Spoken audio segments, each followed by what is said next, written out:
নমস্কার বন্ধুরা। একজন সিজিআই যিনি দলিত, তার উপরে জুতো ছুঁড়ে মারল।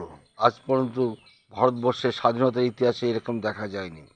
তাহলে বুঝতে পারছেন যে এই সবর্ণ লোকরা, যারা উচ্চবর্ণ নিজেদেরকে বলে, তারা দলিত শ্রেণীকে, নিম্নবর্ণের এই মানুষগুলিকে কি চোখে দেখে সেটা আপনারা প্রমাণ পেয়ে গেলেন সামনাসামনি।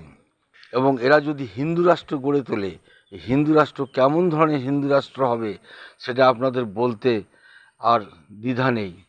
সেটা হবে শুধুমাত্র দলিত শ্রেণীর নির্যাতনকারী একটি রাষ্ট্র, তাই নয় কি?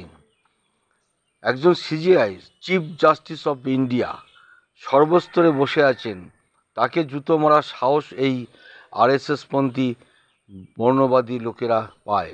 তাহলে হিন্দু রাষ্ট্র হলে তাহলে আমাদের অবস্থা কি দাঁড়াবে? আমরা কিভাবে মানুষ হিসাবে কি বেঁচে থাকতে পারবো বলে মনে হচ্ছে না।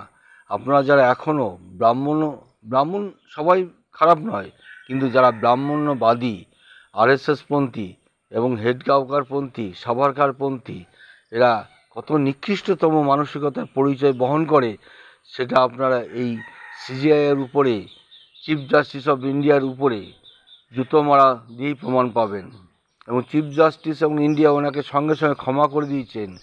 তাহলে এই ক্ষমা যে কত মহৎ কাজ সেটা উনি দেখিয়েছেন, কিন্তু এই আরএসএস পন্থীরা দেখাতে পারেনি।